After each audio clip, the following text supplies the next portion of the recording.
محرم کے حوالے سے جتنے بھی سوالات ہیں نا، آج میں سب کو ایک ہی سوال میں نمٹا دیتا ہوں. تو میں جن لوگوں نے بھی محرم کے حوالے سے سوال بھیجے ہیں میں ان کے سوال پڑھ لیتا ہوں اور پھر سب کو ایک ہی جواب دے دیتا ہوں میں. تو پہلا سوال ہے جی، محرم میں کالے کپڑے پہننا. یہ محمود صاحب نے انڈیا سے پوچھا ہے کہ محرم کے مہینے میں بلیک کپڑے پہننا کیسا ہے. اچھا، ایک اور سوال محرم کے حوالے سے پوچھا ہے جی، محرم میں نکاح کرنا کیسا ہے. یہ سوال پوچھا ہے جی ظہور احمد نے کشمیر سے کہ اگر شادی محرم یا سفر کے مہینے میں کی جائے کیسا ہے. کچھ لوگ کہتے ہیں کہ ٹھیک نہیں ہے. اچھا بھائی آگے چلتے ہیں ہم. 10 محرم کو کون کون سے نبی کو نجات ملی. یہ سوال پوچھا ہے جی ام محمد نے. انہوں نے پوچھا ہے کہ جی کیا ان سب باتوں کی کوئی اصل ہے کہ آدم علیہ السلام کو آسمانوں سے 10 محرم کو اتارا گیا، حضرت نوح علیہ السلام کی کشتی اسی دن ٹھکانے لگی، حضرت ابراہیم علیہ السلام کو 10 محرم کو آگ میں ڈالا گیا، اس کی کیا حقیقت ہے. آگے ایک اور سوال پڑھ لیتے ہم. کیا قیامت محرم میں آئے گی؟ کیا قیامت 10 محرم کو قائم ہوگی؟ محمد فہد نواز ڈیرہ اسماعیل خان سے. اچھا جی آگے پوچھتے ہیں جی عاشورہ کے روزے کی فضیلت. یوم عاشورہ کے روزے کا کیا حکم ہے؟ محمد اقبال جموں کشمیر سے. اسی طرح عاشورہ کے دن کے حوالے سے ایک سوال پوچھا ہے جی 10 محرم کے ساتھ ایک دن کا روزہ ملانا، کیا صرف یوم عاشورہ کا روزہ رکھا جا سکتا ہے یا 10 محرم کے ساتھ 9 یا 11 کا روزہ ملانا بھی ضروری ہے؟ یہ سوال پوچھا ہے جی ساجد صاحب نے کراچی سے. عاشورہ میں قضا روزے کی نیت کرنا، کیا کسی کے قرض روزے رہتے ہوں اور وہ عاشورہ کے دن میں قضا روزے کی نیت بھی کر لے تو وہ قضا روزہ ہو جائے گا یا نہیں؟ یہ محمد اسماعیل نے راول پنڈی سے پوچھا ہے جی محرم کے دنوں میں روزے رکھنا، یعنی محرم کے عام دنوں میں روزے رکھنا. یہ سوال پوچھا ہے جی کیا محرم کے پہلے تمام 10 دنوں میں روزے رکھ سکتے ہیں؟ یہ صوبیہ ناز صاحبہ نے پوچھا ہے کرناٹک انڈیا سے. 10 محرم کو دسترخوان وسیع کرنا، یہ بڑا دلچسپ سوال ہے، اس میں میرا خیال ہے سب کو بہت زیادہ دلچسپی ہوگی. 10 محرم کے دن دسترخوان وسیع کرنے کی کیا فضیلت ہے جبکہ 10 محرم کو روزہ رکھا جاتا ہے؟ 10 دن میں کچھ کھاتے پیتے نہیں اور افطار کے وقت 11 محرم شروع ہو جاتی ہے، تو اس حدیث پر کس طرح عمل کیا جائے گا؟ عائشہ صاحبہ نے کراچی سے پوچھا ہے. اور ایک اور سوال ہے جی محرم میں حلیم بنانا کیسا ہے؟ کیا محرم میں شوقیہ حلیم بنانا اور کھانا جائز ہے؟ محمد زبیر. اور اسی سے ملتا جلتا ایک سوال ہے جی حلیم کا تلفظ کیسے کریں؟ سبحان اللہ، محرم میں لوگ حلیم بنائیں گے تو کچھ حلیم کو دلیم کہہ رہے ہوں گے، کچھ سلیم کہہ رہے ہوں گے، کچھ وسیم کہہ رہے ہوں گے، تو اس سے پھر سلیم اور وسیم کو تو غصہ آئے گا کہ یار ہمارا نام حلیم کو کیوں دے رہے ہو. تو یہ بھی سوال پوچھا ہے جی حلیم کو حلیم بولنا چاہیے یا دلیم بولنا چاہیے، اس بارے میں وضاحت فرما دیں. محمد طاہا. یہ سارے محرم اور محرم سے ملتے جلتے سوال تھے آج کے سیشن میں، تو میں نے کہا ایک ہی دفعہ میں سارے سوالات میں پڑھ لوں، پھر ایک ہی دفعہ میں ان سب کے جوابات ہو جائیں تو اچھا ہے.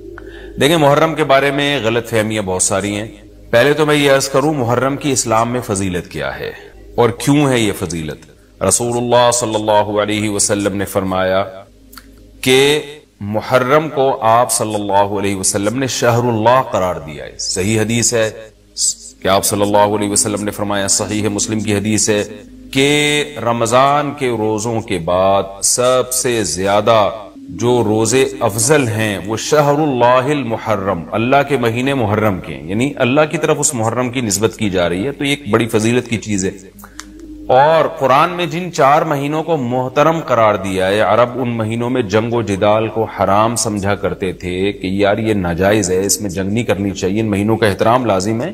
ان میں 4 مہینوں میں محرم بھی ہے، محرم، رجب، ذی الحجہ، ذی قعدہ، ذی الحجہ، یہ 4 مہینے ہیں جو محترم ہے، لیکن ان میں پھر رجب بھی داخل ہے اور ذی قعدہ بھی اور ذی الحجہ بھی، تو یہ بھی ہے. اور 10 محرم کے روزے کی بڑی فضیلت ہے. آپ صلی اللہ علیہ وسلم نے فرمایا 1 سال کے گناہوں کی معافی کا ذریعہ بنتا ہے، لیکن آپ نے فرمایا کہ یہودیوں کی مشابہت نہ کرو کیونکہ یہودی ایک روزہ رکھتے ہیں تو ہم 9 10 یا 10 11 2 روزے ملائیں گے. تو یہ محرم کی فضیلت ہے. اور یہ کیوں ہے اس کی ہمیں وجہ معلوم نہیں ہے. جیسے کسی نے ابھی بھائی نے سوال پوچھا نا ایک کہ اس میں کوئی واقعات ہوئے تھے، تو پہلے میں بتا دوں 10 محرم میں جب نبی صلی اللہ علیہ وسلم نے محرم کے مہینے کی یہ فضیلت بیان کی تو اس کو کسی واقعے کی بیس پہ بیان نہیں کی. اس بارے میں جتنے واقعات ہمارے پاس منقول ہیں کہ آدم علیہ السلام جنت سے زمین پہ آئے تھے، یا قیامت آئے گی اس دن، یا یہ کہ اور پتہ نہیں کیا کیا ابراہیم علیہ السلام کو آگ میں ڈالا گیا، یہ سب من گھڑت ہیں، اس کی کوئی حقیقت نہیں ہے، موضوع روایتیں۔ البتہ اس دن موسیٰ علیہ السلام اور بنی اسرائیل کو فرعون سے نجات ملی تھی، اس بارے میں روایت سندن بہتر ہے، یعنی اس کو مستند روایت کہا جا سکتا ہے۔ تو وہ یہ کہا جا سکتا ہے کہ 10 محرم کو موسیٰ علیہ السلام اور بنی اسرائیل کو اللہ نے فرعون سے نجات دی تھی، اسی بیس پہ یہودی روزہ رکھا کرتے تھے اس دن۔ تو یہ روایت کے علاوہ باقی جتنے بھی واقعات ہیں سب من گھڑت ہیں۔ باقی حضرت حسین رضی اللہ تعالی عنہ کو جو کربلا میں شہادت ملی ہے، وہ تو 10 محرم، وہ تو فضیلت تو اسلام میں پہلے سے تھی، تو حضرت حسین رضی اللہ تعالیٰ عنہ کا واقعہ تو بعد میں ہوا ہے، تو اس سے حضرت حسین کی شہادت کو اور فضیلت مل گئی کہ آپ کو ایک مقدس دن میں اللہ تعالیٰ نے شہادت عطا فرمائی ہے۔ تو اب کیا مسئلہ ہے، اب میں جو ہے نا نمبر وار سوال پڑھ کے بتاتا ہوں، نمبر وار جو ہے نا، تاکہ وہ بحث ہماری گچ مچ نہ ہو جائے۔ ابھی سارے سوال میں نے اکٹھے پڑھ لیے تھے تاکہ آپ کو پتا چلے کہ آج محرم کے بارے میں کیا معلومات ہم شیئر کریں گے، کیا مسائل میں بتاؤں گا۔ محرم میں کالے کپڑے پہننا، یہاں سے ہمارے سوالات شروع ہوئے تھے۔ محمود صاحب نے انڈیا سے پوچھا تھا۔ دیکھیں، کالے کپڑے کسی بھی وقت پہنے جا سکتے ہیں، کالے کپڑے پہننے کے ناجائز ہونے کی ہمارے پاس کوئی دلیل نہیں ہے۔ سفید کو پسند کیا گیا ہے، نبی صلی اللہ علیہ وسلم نے فرمایا سب سے زیادہ پسندیدہ لباس وہ سفید ہے۔ کفنوا فیہا موتاکم، اپنے مردوں کو بھی اسی میں دفن کیا کرو، اس لیے سفید لباس کو آپ صلی اللہ علیہ وسلم نے افضل قرار دیا، اس میں پاکیزگی زیادہ ہے۔ باقی نبی صلی اللہ علیہ وسلم نے مختلف رنگوں کے کپڑے پہنے، اس کی علماء وجہ یہ بیان کرتے ہیں کہ اس زمانے میں غربت تھی، آپ نے سفید لباس کو پسند تو کیا، لیکن نبی کے لیے ہر وقت سفید لباس کا انتظام کرنا آسان نہیں تھا، غربت تھی، لباس پہن لینا ہی بڑی بات ہوتی تھی کہ لباس مل جائے کسی کو۔ کتنے واقعات ہیں کہ ازار ہے تو قمیض نہیں ہے، قمیض بڑی مشکل سے کسی کو ملتی تھی، کچھ چادر نہیں ہے اوپر پہننے کی، اتنی غربت کا عالم تھا۔ تو اس میں آپ صلی اللہ علیہ وسلم یہ تکلف کرتے کہ ہر قیمت پہ میرے لیے سفید لباس لے کر آؤ، تو یہ آپ صلی اللہ علیہ وسلم کے مزاج میں جو سادگی تھی یہ اس کے خلاف تھا۔ تو آپ نے دنیا میں تکلف نہیں کیا، جو جیسا لباس ملا پہن لیا، پسند سفید کو کیا۔ لہذا آج کیا ہے کہ آج اللہ نے لوگوں کو مالی وسعتیں دی ہیں، تو جو لوگ سفید لباس کا معمول بنا سکتے ہیں ان کے لیے افضل یہی ہے کہ وہ سفید لباس پہنا کریں، کیونکہ نبی صلی اللہ علیہ وسلم نے ہمیں اس کی ترغیب دی ہے۔ خود کیوں نہیں پہنا، اس میں تکلف تھا، یعنی پراپر انتظام کرنا مشکل تھا، تو جو آیا پہن لیا آپ صلی اللہ علیہ وسلم نے، کیونکہ ایک چیز مشکل ہے اس میں اتنا تکلف کرنا، یہ خود بھی تو نبی کے مزاج کے خلاف ہے۔ تو اس لیے ہم کہتے ہیں کہ بھئی جو ملے پہن لو، لیکن اگر لوگ آج کل تو لباسوں میں تکلف ویسے ہی بہت ہو رہا ہے، تو آپ نے جب سلوانے ہی ہیں، خریدنے ہی ہیں، تو سفید کو ترجیح دیں آپ، اس میں پاکیزگی زیادہ ہے، اس میں طہارت زیادہ ہے۔ آپ سفید لباس کے عادی ہو گئے، آپ سے کلر والا لباس پہنا نہیں جائے گا۔ میں نے تو 15-20 سال میں نے سفید لباس پہنا ہے، تو مجھے پتا ہے کہ پھر کلر والا لباس نہیں پہنا جاتا، سفید میں پاکیزگی اتنی ہے۔ اب میں پہنتا ہوں کلر والا لباس، وہ وجہ اس کی ہے کہ بعض دفعہ گھر والوں کا اصرار ہوتا ہے، بعض دفعہ کیمرے کی ریکوائرمنٹ ہوتی ہے، وہ کیمرہ سفید لباس کو کیچ نہیں کر پا رہا ہوتا، وہ کیمرہ مین کہہ رہا ہوتا ہے بھائی کوئی اور کلر، کوئی اور کپڑے پہن کے وغیرہ وغیرہ۔ تو خیر میرا عمل تو کوئی حجت نہیں ہے، لیکن افضل یہی ہے کہ سفید لباس کو ترجیح دی جائے، پہنا جائے، اور علماء صلحاء اکثر عموماً ہم نے دیکھا ہے کہ سفید لباسی کو ترجیح دیتے ہیں، کلر والا بھی جائز ہے لیکن بہتر یہ۔ تو محرم میں بھی سفید ہی ہے، سفر میں بھی سفید ہی ہے، ربیع الاول میں بھی سفید ہے، تو محرم میں سفید کے بالکل الٹ کر لینا، کالا پہن لینا، یہ تو بالکل سفید کے اپوزٹ ہو گیا نا۔ تو ہم یہ نہیں کہہ رہے کہ کالا لباس پہننا ناجائز ہے، لیکن آپ سفید سے اگر آپ نے یو ٹرن لیا بھی تھا تو گرے پہ آ جاتے، گرین پہ آ جاتے، ایک دم آپ بلیک پہ آ گئے، تو بہرحال یہ یعنی کراہت سے خالی نہیں ہے، اس کا معمول بنا لینا۔ تو ناجائز میں نہیں کہہ رہا، تھوڑا سا ناپسندیدہ ہے کہ آپ سنت پر عمل نہیں کر رہے تو سنت کے بالکل اگینسٹ تو نہ جائیں نا آپ، یعنی بالکل ہی کالا پہن لیں تو بالکل اس کے اپوزٹ ہے۔ جائز ہے کالا پہننا بھی، لیکن بہتر بہرحال نہیں ہے۔ اور محرم میں کالا پہننا تو ہماری رائے میں بالکل ناجائز ہے، کیونکہ یہ شیعہ حضرات کی اپنی ایک رائے ہے، ان کی اپنی ایک دلیل ہے، ان کا اپنا ایک کانسیپٹ ہے، وہ یہ ہے کہ محرم میں حضرت حسین شہید ہوئے تھے تو ایک بڑے غم کی بات تھی، تو ہم غم منانے کے لیے کالا کپڑا پہنتے ہیں۔ تو ان کا مسلک ہے، وہ جیسے مسلک پہ اپنے عمل کرنا چاہیں وہ اللہ کے سامنے جواب دہ ہوں گے۔ ہم کسی کے مسلک پہ طنز نہیں کر رہے، ہم کوئی فرقہ واریت اور تشدد کی بات کرنا مناسب نہیں ہے، ملکی حالات اس کے متحمل نہیں ہیں۔ لیکن میں اہل سنت والجماعت حضرات سے کہتا ہوں کہ آپ یہ فیصلہ کریں، بھائی آپ یا تو پورے شیعہ ہو جائیں یا پورے سنی ہو جائیں۔ تو اگر آپ اہل سنت والجماعت کو فالو کرتے ہیں، اور اہل سنت والجماعت کے ہاں جو قرآن اور حدیث اور صحابہ یہ حجت ہے، تو ہمیں تو قرآن و حدیث میں کہیں بھی نہیں ملتا کہ غم میں تم کالے کپڑے پہنو یا غموں کو مناؤ۔ قرآن میں کیا ہے؟ الذین اذا اصابتہم مصیبۃ قالوا انا للہ وانا الیہ راجعون. اہل ایمان کو جب کوئی مصیبت پہنچتی ہے تو وہ کہتے ہیں ہم اللہ ہی کے لیے ہیں اور ہم نے اللہ ہی کی طرف لوٹ کر جانا ہے. وہ صبر کرتے ہیں. حضرت حسین رضی اللہ تعالی عنہ کی شہادت یہ بہت بڑا غم ہے، بہت بڑا غم ہے، لیکن اس غم کو ہر سال منانا، اس کے لیے شرعی دلیل کی ضرورت ہے. اہل بیت کی تعلیمات کو فالو کیا جائے گا. آپ کسی کی محبت میں اس کی تعلیمات کو نہیں توڑ سکتے.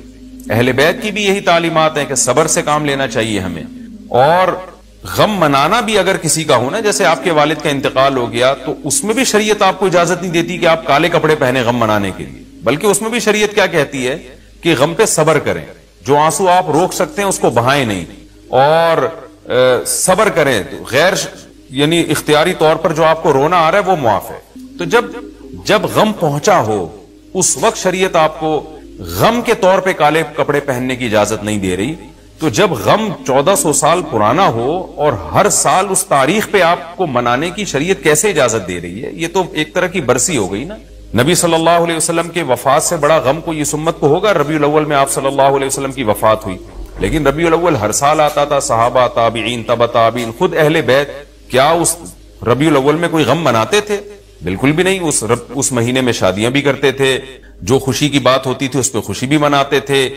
تو ہمیں نہیں ملتا کہ صحابہ، تابعین یا خود اہل بیت نے، یا سیدنا حسن اور حسین رضی اللہ عنہما یا سیدنا علی ابن ابی طالب رضی اللہ عنہ کی یہ تعلیمات ہو کہ غم کو ہمیں منانا ہے کالے کپڑے پہن کے یا کسی بھی طریقے سے اسلام میں غم منانے کی آپ کو اجازت نہیں. بعض لوگ یہ دلیل دیتے ہیں کہ حضرت حسین رضی اللہ تعالیٰ عنہ کا غم تو نبی نے بھی منایا ہے، اور نبی صلی اللہ علیہ وسلم نے جب یہ بتایا کہ امت میرے نواسے کو شہید کرے گی تو آپ رونے لگے.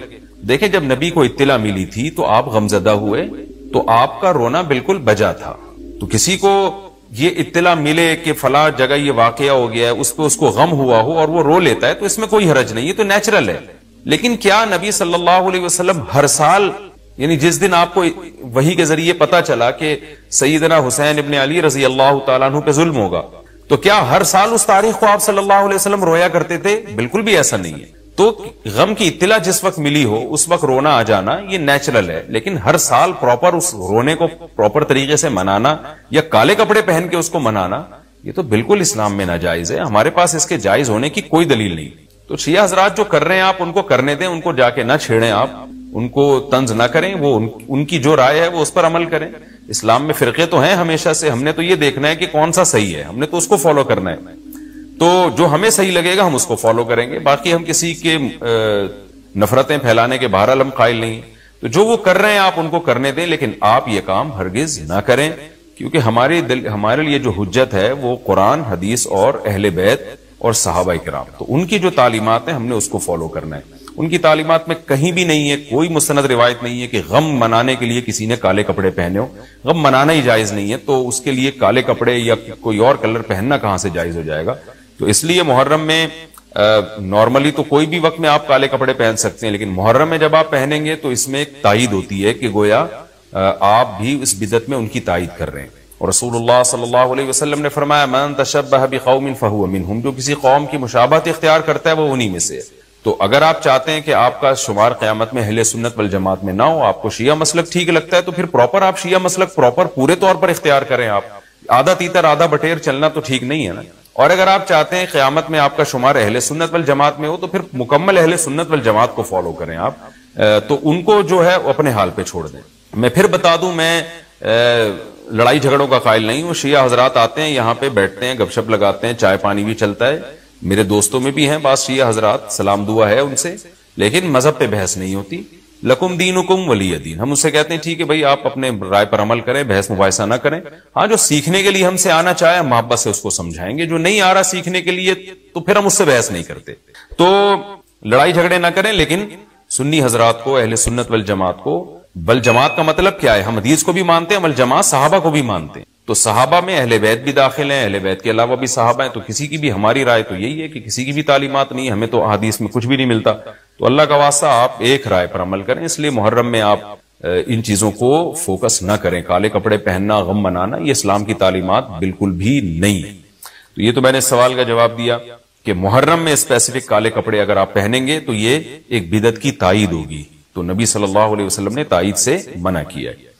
اسی میں ایک سوال ہے جی، محرم میں نکاح کرنا کیسا ہے؟ یہ سوال بھی ظہور احمد نے کشمیر سے پوچھا ہے۔ محرم میں نکاح کرنا بھی جائز ہے، بلکہ ہمارے مسلک کے مطابق باعث برکت ہے، کیونکہ محرم کو اللہ کے نبی نے محترم قرار دیا ہے، جو قابل احترام مہینہ ہے تو مقدس ہے، تو مقدس مہینے میں عبادت کا ثواب بھی زیادہ ہوتا ہے، اور نکاح بھی شریعت میں عبادت ہے۔ نکاح کیسے عبادت ہے؟ شریعت نے نکاح میں عبادت کا رنگ ڈال دیا ہے۔ دیکھیں آپ کہ نکاح ایک معاملہ ہے، لیکن اس سے پہلے خطبہ بھی ہوتا ہے۔ خطبہ جمعے کی نماز سے پہلے ہوتا ہے، خطبہ عید کی نماز سے پہلے ہوتا ہے، خطبہ استسقاء کی نماز سے پہلے ہوتا ہے، خطبہ حج میں ہوتا ہے۔ یہ ساری عبادتیں ہیں نا جس میں خطبہ ہے، لیکن اسلام نے کیا کہا؟ نکاح سے پہلے بھی خطبہ ہوگا۔ اس کا مطلب اسلام نکاح کو عبادت قرار دے رہا ہے، نکاح میں عبادت کا رنگ بھر رہا ہے۔ تو عبادتیں تو مقدس مہینے میں زیادہ ثواب ہوتا ہے ان میں۔ تبھی آپ دیکھیں نبی صلی اللہ علیہ وسلم نے فرمایا رمضان کے بعد سب سے زیادہ روزوں کا ثواب محرم میں ملتا ہے۔ کیوں؟ مقدس ہے نا، تو عبادت کا ثواب بڑھ گیا اس میں۔ تو اس حدیث سے صاف ہمیں پتہ چلتا ہے کہ اگر کوئی محرم میں اس نیت سے نکاح کرتا ہے کہ مقدس مہینہ ہے تو اس میں عبادت کا ثواب بڑھ جائے گا، اور اس میں انشاءاللہ اللہ سے امید کی جا سکتی ہے کہ خیر و برکت زیادہ ہوگی۔ اس کو منحوس سمجھنا جائز نہیں ہے۔ اگر آپ کہتے ہیں اس مہینے میں چونکہ حضرت حسین رضی اللہ تعالیٰ عنہ کی شہادت ہوئی ہے اس لیے منحوس ہے، تو یہ غلط ہے۔ ایک تو ہماری نظر میں شہادت ایک بہت مقدس مقام ہے، اس کی وجہ سے کوئی مہینہ منحوس نہیں ہو سکتا، مقدس تو ہو سکتا ہے، منحوس نہیں ہو سکتا۔ دوسری بات یہ کہ یکم محرم سے لے کے 29 یا 30 ذی الحجہ تک اسلامی تاریخ میں کوئی ایسا دن نہیں ہے جس میں کسی مقدس شخصیت کی شہادت نہ ہوئی ہو یا کسی پہ ظلم نہ ہوا ہو۔ اگر آپ تاریخ کے اوراق اٹھا کے دیکھیں، ہر مہینے ہر تاریخ کو کوئی نہ کوئی اسلام میں اچھا واقعہ بھی ہوا ہے اور برا واقعہ بھی ہوا۔ حضرت عثمان رضی اللہ تعالیٰ عنہ کی شہادت ہوئی باغیوں کے ہاتھوں، خود نبی صلی اللہ علیہ وسلم کی وفات ہوئی ربیع الاول میں، اور بھری ہوئی ہے نا اسلامی تاریخ۔ حضرت علی رضی اللہ تعالیٰ عنہ کی شہادت ہوئی۔ تو ان تمام شہادتوں کے آپ ایام نکالیں، ان کے مہینے نکالیں، کوئی مہینہ نہیں بچے گا۔ تو اس بیس پہ اگر آپ کہتے ہیں کہ اس مہینے میں نکاح پسندیدہ نہیں ہے، پھر تو پہلی تاریخ سے لے کے سال کی آخری تاریخ تک کوئی تاریخ بھی ایسی نہیں ہے کہ جس میں انسان نکاح نہ کرے۔ اس کا مطلب پھر آپ کنوارے چھڑے چھاٹی گھومتے رہیں، اور مسلمانوں کی پھر گروتھ ریشو تو میرا خیال ختم ہو جائے گا، مر جائیں، کہاں پیدا ہوں گے لوگ۔ اور اگر آپ کہتے ہیں کہ نہیں جی کسی شخصیت کے کسی دن میں انتقال کر جانے سے یا شہید ہو جانے سے یا اس پہ ظلم ہونے سے وہ دن منحوس نہیں بنتا، تو پھر 10 محرم بھی منحوس نہیں ہے۔ 10 محرم میں بھی آپ نکاح کر سکتے ہیں، اور محرم کے بقیہ تاریخوں میں بھی آپ نکاح کر سکتے ہیں۔ اور روایات میں ہمیں ملتا ہے کہ بعض بڑے بڑے حضرات تھے جن کے محرم کے مہینے میں نکاح ہوئے۔ میں اس بحث میں نہیں جاؤں گا، پھر اس میں تاریخی روایات ہیں، کوئی کہتا ہے فلاں تاریخ تھی، کوئی کہتا ہے، پھر لوگ اس پہ ایک غیر ضروری بحث میں چلے جاتے ہیں، لیکن ہمیں ایسے واقعات ملتے ہیں۔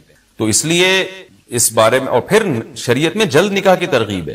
نکاح کو ڈیلے کرنا یہ شریعت میں پسندیدہ کام نہیں ہے۔ اس بیس پہ تو ڈیلے کیا جا سکتا ہے نکاح کہ آپ کو رشتہ سمجھ میں نہیں آ رہا، مشورے کر رہے ہیں، لیکن جب ایک دفعہ رشتہ سمجھ میں آ جائے تو اسلام کا حکم یہ ہے کہ اس میں جلدی کی جائے۔ صحیح ہے، بخاری کی مشہور حدیث ہے، نبی صلی اللہ علیہ وسلم کی خدمت میں خاتون آئی، عرض کیا کہ یا رسول اللہ میں آپ سے نکاح کرنا چاہتی ہوں۔ آپ نے چہرہ مبارک کو جھکا لیا، آپ کا ارادہ نہیں تھا۔ ایک اور صحابی کھڑے ہوئے، عرض کیا یا رسول اللہ آپ میرا ان سے نکاح کر دیں۔ اسی محفل میں نبی نے ان صحابیہ کا ان صحابی سے نکاح کرا دیا۔ آپ نے تو یہ نہیں پوچھا کہ یہ محرم کا مہینہ چل رہا ہے یا سفر کا مہینہ چل رہا ہے یا ربیع الاول کا مہینہ چل رہا ہے، ڈیلے نہیں کیا اس کو، اس لیے کہ خود آپ کی تعلیمات یہ ہیں کہ نکاح میں جلدی کی جائے۔ تو اگر آپ کو محرم میں رشتہ ملتا ہے، آپ ربیع الاول تک ڈیلے کرتے ہیں محرم کی وجہ سے یا سفر تک ڈیلے کرتے ہیں، تو یہ ڈیلے کرنا خود قرآن و سنت کے خلاف ہے۔ جس چیز میں تعجیل مقصود ہے، جس چیز کو شریعت نے جلدی کا حکم دیا، عبداللہ بن مسعود رضی اللہ تعالیٰ عنہ فرماتے تھے، مصنف ابن ابی شیبہ کی روایت ہے کہ مجھے پتا چل جائے نا کہ میری زندگی میں صرف ایک رات باقی ہے، اگلے دن میں نے مر جانا ہے، اور میرے نکاح میں کوئی عورت نہ ہو، میں وہ رات بھی نکاح کے بغیر نہیں گزاروں گا، میں بیوی کے بغیر نہیں گزاروں گا، اس خوف سے کہ مجھے کہیں فتنہ نہ ہو جائے۔ صحابہ کرام جو تقوی کے اعلیٰ معیار پر تھے اور جن سے گناہ کا اندیشہ بہت کم تھا اور کہیں معاشرے میں بے حیائی پھیلی ہوئی نہیں تھی، وہ تو ان کا تو یہ کانسیپٹ تھا کہ بھائی ہم بیوی کے بغیر ایک دن نہیں گزاریں گے، کہیں ایسا نہ ہو کہ برائی میں پڑ جائیں۔ اور آج چاروں طرف بےہودگی پھیل رہی ہے، چاروں طرف بے شرمی، بے حیائی، انٹرنیٹ پر بےہودہ چیزیں، آپ یوٹیوب میں ویڈیو میں جائیں فوش چیزیں آ رہی ہیں، ہر چیز آپ کی شہوت کو برانگیختہ کرنے والی ہے، اور اس میں آپ یہ کہیں کہ ایک رشتہ طے بھی ہو چکا ہے، آپ صرف اس بیس پر آپ اس کو ڈیلے کر رہے ہیں، ایک مہینہ 2 مہینہ، لوگ سفر میں بھی نہیں کر رہے ہوتے، اور اس بیس پہ آپ ڈیلے کر رہے ہیں، اس میں خطرہ ہوتا ہے کہ مرد کسی گناہ میں نہ پڑ جائے، عورت کسی گناہ میں نہ پڑ جائے، تو شریعت اس کی آپ کو اجازت نہیں دیتی ہے۔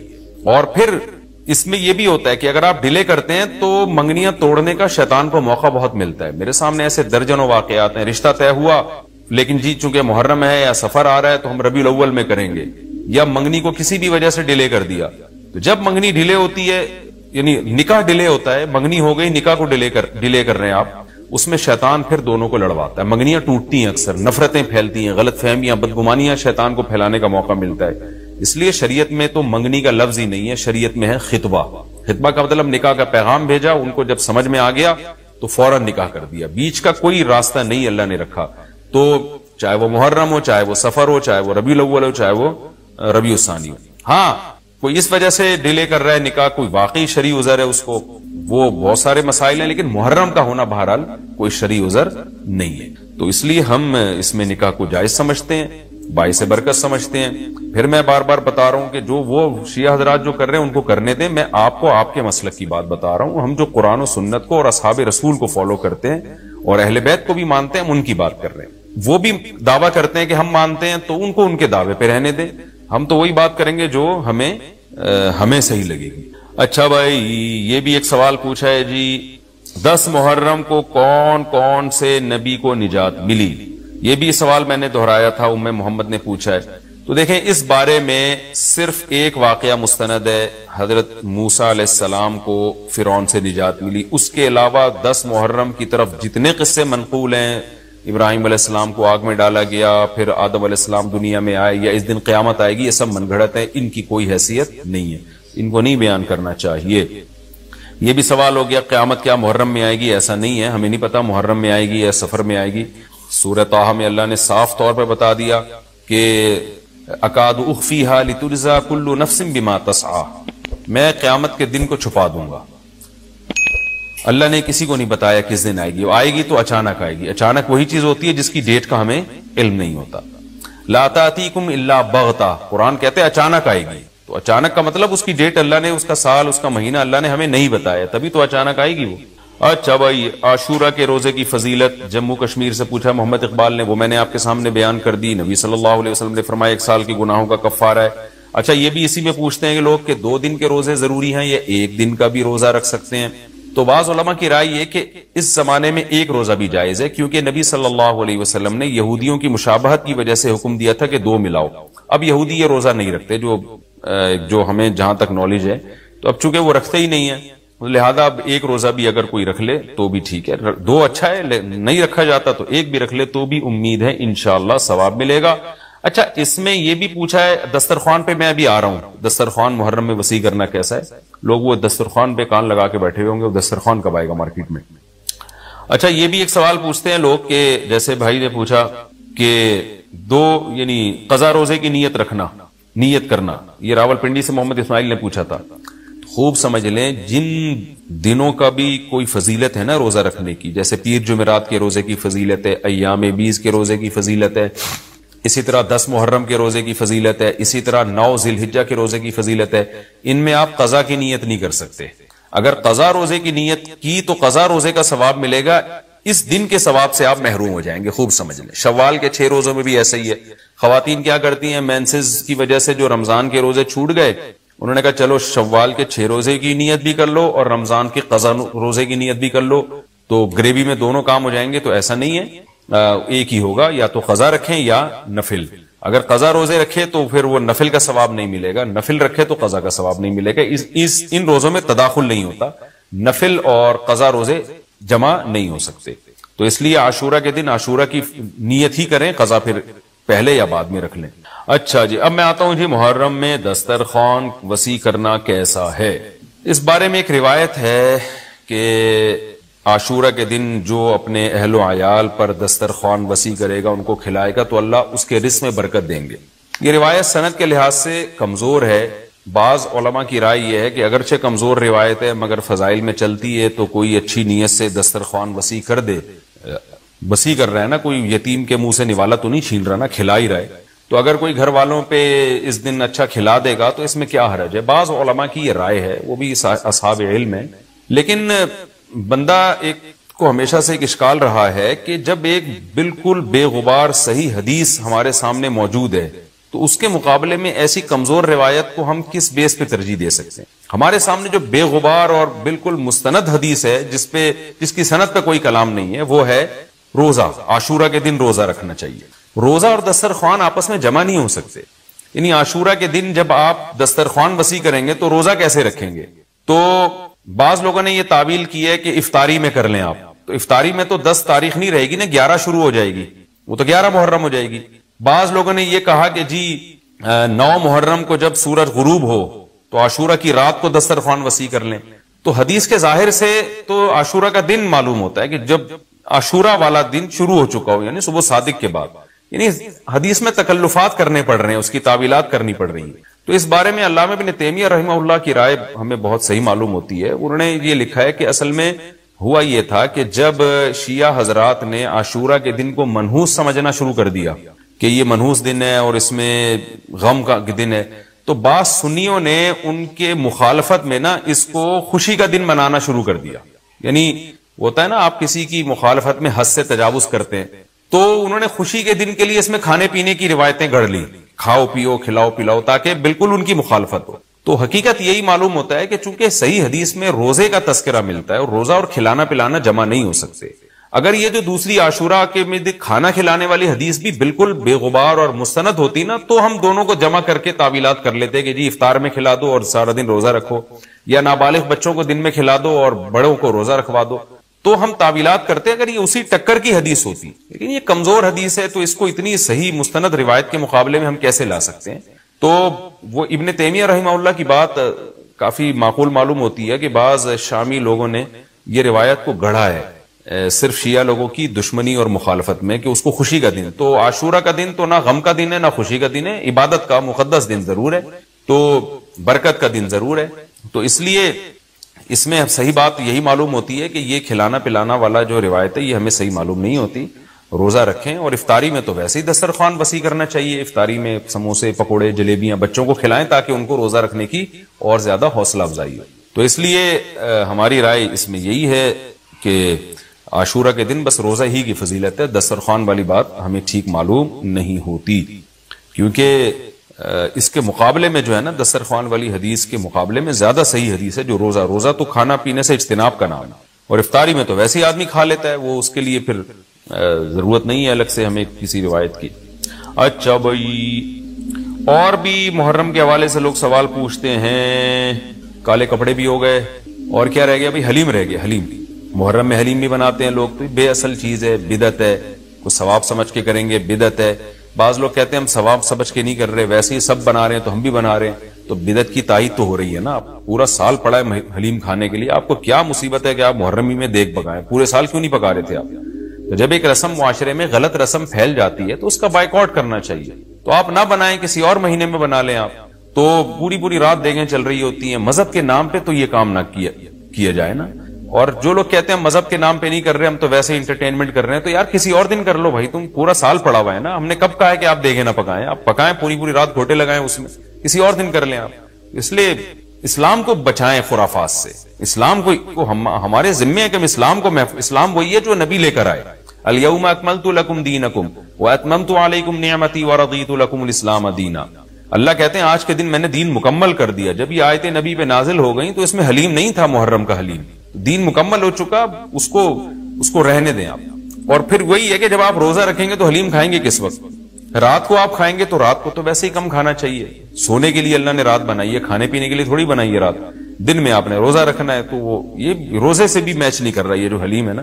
اس لیے اس سے اجتناب کریں, اوائڈ کریں. جو گلی کے لوڑے لپاڑے بنا رہے ہوتے ہیں ان کو محبت سے سمجھا دیں, یار اگلے دن بنا لو, باز آ جائے ٹھیک ہے, نہیں تو پھر نکل لیں آپ پتلی گلی سے, الجھے نہیں لوگوں سے. تو یہ محرم کے حوالے سے کچھ باتیں تھی. بھائی نبیل بھائی کوئی بات رہ تو نہیں گئی ہے آپ کے ذہن میں ہو تو بتا دیں, تاکہ یہ تو لوگوں نے جو سوال پوچھے تھے اس کے جواب تو میں نے دے دیا. آپ کے ذہن میں بھی کوئی سوال ہو تاکہ ٹاپک کمپلیٹ ہو جائے. محرم میں جھاڑو لگانا جائز ہے؟ جھاڑو سے کیا ہوتا ہے؟ یہ کہہ رہے ہیں وہ لوگ کہتے ہیں محرم میں جھاڑو نہیں لگانی چاہیے. اچھا, محرم میں مرثیے سننا اور غم منانا اور رونا, سینہ پیٹنا, نبی صلی اللہ علیہ وسلم نے تو گریبان چاک کرنے والوں پہ لعنت کی ہے، بخاری مسلم کی روایتیں موجود ہیں، لیس منا من شق الجیوب، جو گریبان پھاڑتا ہے وہ ہم میں سے نہیں ہے۔ تو یہ سینہ پیٹنا، نوحہ کرنا، نیاحہ پر تو بخاری مسلم کی صحیح احادیث موجود ہیں نوحہ پر کہ یہ حرام ہے، ناجائز ہے، اس لیے ہم اس کو جائز نہیں سمجھتے۔ ہم یہ کہتے ہیں کہ سیدنا حسین ابن علی رضی اللہ تعالی عنہ کی تعلیمات کو فالو کریں آپ۔ تعلیمات تو زیرو ہیں، ہم ان کی تعلیم، ان کی تو اتنی بڑی داڑھی تھی سیدنا حسین ابن علی رضی اللہ تعالی عنہ کی، وہ تو سخی تھے، وہ تو غیرت مند تھے۔ آج ہمارے یہاں سے غیرت ختم ہو گئی ہے، بہنوں کی وراثتیں کھا کے بیٹھے ہوئے ہیں ہم لوگ، اور انہی وراثتوں سے عمرے بھی ہو رہے ہوتے ہیں وراثت کھا کے۔ تو گھر میں گھر والوں کو ٹائم نہیں دیتے، غربا مساکین کا خیال نہیں ہے، نماز تکبیر اولیٰ کی پابندی نہیں ہے، ان چیزوں کو فوکس کریں۔ حضرت حسین رضی اللہ تعالیٰ عنہ نے تو کربلا کے میدان میں بھی نماز نہیں چھوڑی، اور آج خواتین شاپنگ کرتی ہیں، نمازیں چھوڑ دیتی ہیں، کسی شادی میں جانا ہے بس میں بیٹھے ہوئے نمازیں چھوڑ دیتے ہیں۔ تو اللہ کا واسطہ تعلیمات کو فالو کریں اہل بیت کی، تعلیمات کو فالو کیے بغیر ہمیں کچھ بھی حاصل نہیں ہوگا۔ تو وہ کسی شاعر نے بڑی پیاری بات کہی ہے نا، شرط ایمان مصطفیٰ سے والہانہ پیار ہے، پیار لیکن پیروی ہے، پیروی دشوار ہے۔ مصطفیٰ صلی اللہ علیہ وسلم سے ایمان کی شرط ہے کہ آپ کو نبی سے بے پناہ محبت ہو، لیکن محبت کی دلیل کیا ہے کہ آپ فالو کتنا کرتے ہیں۔ تو اہل بیت سے محبت یہ ایمان کا حصہ ہے ہمارے، اس محبت کے بغیر آپ جنت میں نہیں جا سکتے۔ لیکن آپ میں محبت ہے یا نہیں ہے، یہ کالے کپڑوں سے یا سینہ پیٹنے سے پتہ نہیں چلے گا، اس کا پتہ اس سے چلے گا کہ آپ ان کو فالو کتنا کرتے ہیں۔ تو یہ چند احکامات تھے، لوگوں نے سوال پوچھے تھے مسائل میں، تو میں نے ان کے جوابات دے دیے، اور کچھ مسائل محرم کے حوالے سے اور بھی ہیں، پھر وہ بعد میں یاد آتے ہیں۔ ہاں، حلیم کو حلیم کہنا، یہ بھی ایک سوال تھا۔ لوگ کہتے ہیں کہ جی حلیم اللہ کا نام ہے، تو کھانے پینے کی چیز کو ہم حلیم کیوں کہتے ہیں؟ دیکھیں، جب اللہ کے لیے لفظ حلیم استعمال کیا جاتا ہے اس کا مفہوم کچھ اور ہوتا ہے، جب دیکھ کے لیے استعمال کیا جاتا ہے اس کا مفہوم کچھ اور ہوتا ہے۔ تو اس میں کسی کا تصور بھی نہیں جاتا کہ میں اللہ کا نام لے رہا ہوں۔ یہ بالکل ایسے ہی ہے جیسے اردو میں صلواتوں کا مفہوم کچھ اور ہے، ہم کہتے ہیں اتنی صلواتیں سنا کے چلا گیا، حالانکہ صلوات تو درود کو کہتے ہیں، اور نماز کو بھی کہتے ہیں صلات۔ تو اب کیا یہ لفظ استعمال جائز نہیں ہوگا؟ ظاہر ہے جائز ہے، اردو میں اس کا مفہوم کچھ اور ہے، عربی میں اس کا مفہوم کچھ اور ہے، بلکہ بعض دفعہ ایک ہی زبان میں ایک لفظ دو مختلف معنوں کے لیے استعمال ہو رہا ہوتا ہے، اس میں کوئی بھی پابندی نہیں لگاتا۔ جاریہ عربی میں باندی کو بھی کہتے ہیں، جاریہ عربی میں کشتی کو بھی کہتے ہیں، اور جو ہے اس طرح کی اور بہت ساری مثالیں ہمیں ملتی ہیں کہ ایک ہی لفظ مختلف معنوں کے لیے استعمال ہو رہا ہے۔ عین عربی میں آنکھ کو بھی کہتے ہیں، عین عربی میں گھٹنے کو بھی کہتے ہیں، عین عربی میں جاسوس کو بھی کہتے ہیں، عین عربی میں چشمے کو بھی کہتے ہیں، عین عربی میں سورج کی ٹکیا کو بھی کہتے ہیں، عین عربی میں سونے کو بھی کہتے ہیں۔ تو اس طرح بہت سارے نام مختلف معنوں میں استعمال ہوتے ہیں۔ موسیٰ کا جو لفظ ہے عربی میں استرے کو کہتے ہیں، بلیڈ جس سے حلق کیا جاتا ہے نا، حاجی لوگ جو سر منڈواتے ہیں اس کو موسیٰ کہتے ہیں، حالانکہ موسیٰ جو ہے حضرت موسیٰ علیہ السلام کا نام بھی ہے۔ لیکن جو عربی جو جانتا ہے جب وہ بلیڈ کے لیے موسیٰ کا لفظ استعمال کرے گا تو اس کے ذہن میں حضرت موسیٰ کا تصور ہی نہیں ہوگا، اور جب حضرت موسیٰ علیہ السلام کے لیے موسیٰ علیہ السلام موسیٰ کا لفظ استعمال کرے گا تو بلیڈ کی طرف اس کا دماغ ہی نہیں جائے گا۔ تو اس لیے یہ بالکل مضبوط بات نہیں ہے کہ حلیم چونکہ اللہ کا نام ہے لہذا وہ دیکھ کے لیے استعمال نہ کیا جائے۔ جب اللہ کا نام ہے تو اس میں دماغ ادھر نہیں آتا دیکھ کی طرف، جب دیکھ کے لیے استعمال کیا جاتا ہے تو اللہ کی طرف ذہن نہیں جاتا، یہ بالکل ایک الگ الگ معنی میں استعمال ہوتا ہے۔ تو اس لیے اتنا تکلف نہیں کریں، جتنی جو لا تشددوا فیشدد اللہ علیکم، صحیح حدیث ہے، اللہ نے نبی نے فرمایا اپنے اوپر خامخواہ کی پابندیاں مت لگاؤ، ورنہ اللہ بھی لگانا شروع کر دے گا، اللہ بھی تمہارے اوپر پابندیاں لگائے گا۔ اللہ کیسے لگائے گا؟ یعنی اللہ بھی تمہیں مشکل میں ڈال دے گا۔ تو جتنا ہمیں اجازت دی گئی ہے اس کے اندر رہنا چاہیے ہمیں، اور خامخواہ میں ایسی کھود کرید کر کے اپنے اوپر پابندیاں لگواتے چلے جانا مشکل ہو جائے گی نا۔ اب حلیم ہی مشہور ہو گیا ہے تو اب آپ اس کو کیسے دلیم بولیں گے؟ وہ کچھ اور نہ اٹھا کے دے دے آپ کو۔ اس میں کوئی حرج نہیں ہے کہ کیونکہ لغت بتاتی ہے، زبان بتاتی ہے کہ کس وقت کس لفظ کا کیا معنی ہے، اس میں کوئی حرج نہیں ہے اگر آپ یہ حلیم کو حلیم ہی کہیں، کوئی گناہ نہیں ہے انشاءاللہ اس میں۔ اچھا، بعض لوگ یہ بھی کرتے ہیں، یہ کسی نے سوال پوچھا ہے، یہ ہمارے کیمرہ مین نے ہی پوچھا ہے، نبیل بھائی نے، کہ مجھے تو یقین نہیں آ رہا کہ ایسا بھی کرتے ہیں، لیکن یہ بتا رہے ہیں کہ بہت سارے سنی حضرات یہ کرتے ہیں کہ محرم میں امام بارگاہوں میں جا کے منتیں مانتے ہیں، اور پھر اگلے سال ان منتوں کو پورا بھی کر رہے ہوتے ہیں جو بھی انہوں نے منتیں مانی ہوتی ہیں۔ تو دیکھیں یہ بھی حرام اور ناجائز عمل ہے، منت کے لیے کوئی دن مہینہ متعین نہیں ہے، جب چاہے جہاں چاہے منت مان سکتے ہیں. اور منت کی حقیقت کیا ہے کہ اس کی ورڈنگ کیا ہے، اس کے لیے کسی جگہ نہیں جانا جائز ہے، بلکہ اس کی یہ کہ جہاں بھی آپ ہیں آپ یہ الفاظ کہہ سکتے ہیں کہ اے اللہ اگر میرا یہ فلاں کام ہو گیا تو میں اتنے پیسے صدقہ کروں گا، اے اللہ اگر میرا یہ فلاں کام ہو گیا تو میں اتنے روزے رکھوں گا، اے اللہ اگر میرا مریض ٹھیک ہو گیا یا میری بیماری ٹھیک ہو گئی تو میں اتنی رکعت نماز پڑھوں گا. اس طرح کی منتیں ماننا جائز ہے. اس کے لیے امام بارگاہ یا مسجد یا کسی مزار پہ جانا حرام ہے. خوب سمجھ لیں، یہ گھر بیٹھے بیٹھے ہو سکتا ہے، یعنی اس کا کوئی جگہ شریعت نے منت کے لیے متعین نہیں کی ہے. اسپیشل اس کام کے لیے آپ مسجد جا رہے ہیں کہ یہ سوچ کے کہ وہاں جا کے منت مانوں گا تو شاید منعقد ہوگی، ایسا نہیں ہے. منت کہیں بھی ہو جاتی ہے. ہاں کوئی مسجد میں نماز کی نیت سے جائے کہ 2 رکعت پڑھ کے اللہ سے دعا مانگوں گا تو ایک الگ بات ہے، اس کے لیے مسجدیں ہیں. تو مزار تو اس کے لیے بھی نہیں ہے، وہ تو وہاں بالکل ہی حرام ہے. تو اس لیے آپ بدعت کی تائید میں امام بارگاہ جاتے ہیں اور وہاں منتیں مانتے ہیں تو یہ حرام ہے، ناجائز ہے. اس سے منت پوری نہیں ہوگی بلکہ الٹا اللہ کی طرف سے عذاب آ سکتا ہے آپ کے اوپر، کیونکہ اللہ نے جو کام جس طرح سے بتایا اسی طرح سے ہوگا. تو منت کا اصل طریقہ کیا ہے کہ عبادت کی نظر، اس کو عربی میں نظر کہتے ہیں، نظر. تو قرآن نے کہا ہے کہ یوفون بالنذر ویخافون یوما کان شرہ مستطیرا. ہمارے نیک بندے جب کوئی نظر مانتے ہیں تو اس کو پورا کرتے ہیں. اللہ نے جب کام کر دیا تو وہ نظر پھر آپ پوری کریں. تو اس کا طریقہ کیا ہے کہ آپ گھر میں بیٹھیں جہاں بھی ہیں آپ زبان سے یہ الفاظ دہرا دیں کہ اے اللہ اگر میرے مریض کو شفا مل گئی یا میں ٹھیک ہو گیا یا میں امتحان میں پاس ہو گیا تو میں اتنے پیسے صدقہ کروں گا یا کروں گی، یا اتنی رکعت نماز پڑھوں گا یا پڑھوں گی، یا اتنے روزے رکھوں گا یا رکھوں گی. اس طرح کی عبادت کی نظر ہوتی ہے، اس کے علاوہ نہیں ہوتی. بعض لوگ یہ نظریں مان رہے ہوتے ہیں کہ میرا یہ کام ہو گیا تو داتا دربار پہ اتنی دیگیں چڑھاؤں گا. یہ نظر پوری کرنا بھی حرام ہے. کام ہو بھی جائے تو دیگیں چڑھانا جائز نہیں ہے. بعض لوگ یہ کہہ رہے ہوتے ہیں کہ یہ کام ہو گیا تو امام حسین کے نام کی یا غوث اعظم کے نام کی اتنی دیگیں نکالوں گا. یہ سب غلط چیزیں. صدقے کی نظر ہوتی ہے اللہ تیرے نام پہ میں اتنے غریبوں کو کھانا کھلاؤں گا. یہ نظریں ہوتی ہیں صدقے کی، جو اللہ کے لیے ہوتا ہے صدقہ. تو اس میں یہ کہ کھانا کھلانے کی صدقہ خیرات کی نظر ہو سکتی ہے اور عبادت کی نظر ہوتی ہے. یہ جو مزاروں پہ جانے کی نظر اور فلاں پہ جا پہ چڑھاوا چڑھاؤں گا، یوں کروں گا، ایسے کروں گا، یہ جو اوٹ پٹانگ قسم کی نظریں آ رہی ہیں یہ حرام ہے، ناجائز ہیں. اس کی کوئی حیثیت نہیں ہے شریعت میں. ان کو پورا کرنا بھی واجب، نہ صرف یہ کہ واجب نہیں ہے بلکہ جائز ہی نہیں ہے. تو گھر بیٹھے بیٹھے جب چاہیں آپ نظر مان سکتے ہیں. زبان سے کہیں گے تو نظر ہوگی، دل میں نہیں ہوتی. لیکن شریعت نے منت ماننے کو بہرحال پسند نہیں کیا ہے.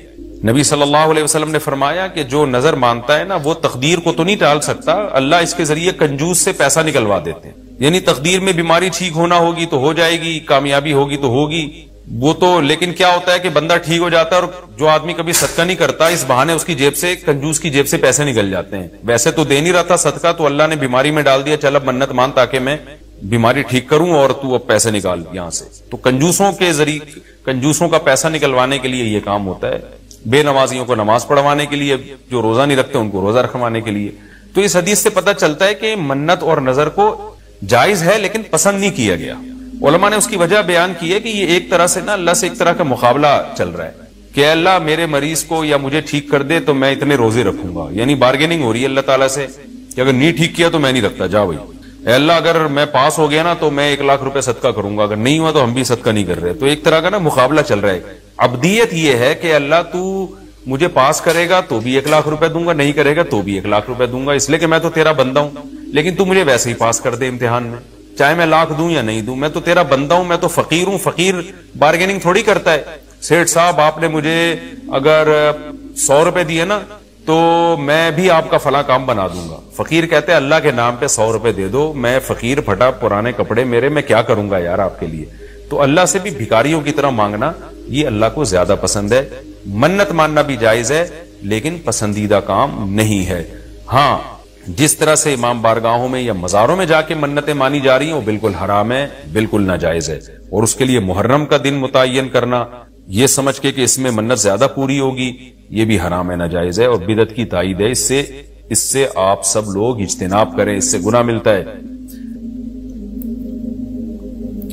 اچھا یہ بھی محرم کے حوالے سے سوال پوچھا جاتا ہے جی کیا قربانی کا گوشت محرم سے پہلے ختم کرنا ضروری ہے؟ عاقب شاہ دبئی سے پوچھتے ہیں جی کچھ لوگ کہتے ہیں قربانی کا گوشت محرم سے پہلے ختم ہو جانا چاہیے، کیا یہ بات صحیح ہے؟ نہیں، ایسا کچھ نہیں ہے.